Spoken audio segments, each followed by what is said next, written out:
participé au jury du prix Erasmus qui récompense un film d'un jeune créateur européen, souvent sorti d'école, qui réalise là son premier ou son deuxième film. Mais ce ne sont pas des films vraiment d'étudiants, ce sont vraiment des films produits de qualité professionnelle avec une grande exigence et souvent une grande ambition.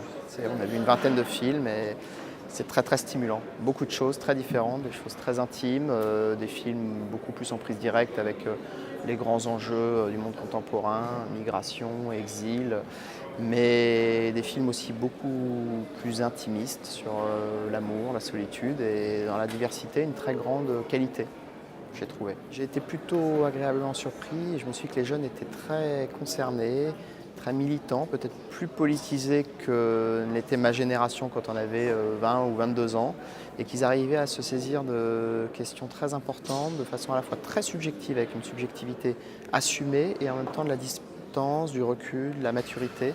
Non, j'ai trouvé beaucoup de maturité et une vraie exigence sur la forme. Il y a des projets très radicaux, sans pause, sans posture. Il y a des jeunes qui viennent d'un peu partout, c'est plutôt des films européens ils viennent de Pologne, de Suisse, d'Espagne, beaucoup de films allemands, quelques films français. Mais il y a par exemple un film d'un Allemand mais qui a été tourné à la frontière mexicaine. Il y a des films français tournés en Belgique. Voilà, ce sont aussi des jeunes dont on se rend compte qu'ils aiment voyager et que ce ne sont jamais des films nationaux, franco-français ou suisses-suisses. On sent que c'est des jeunes qui sont vraiment concernés par des questions qui sont transfrontalières.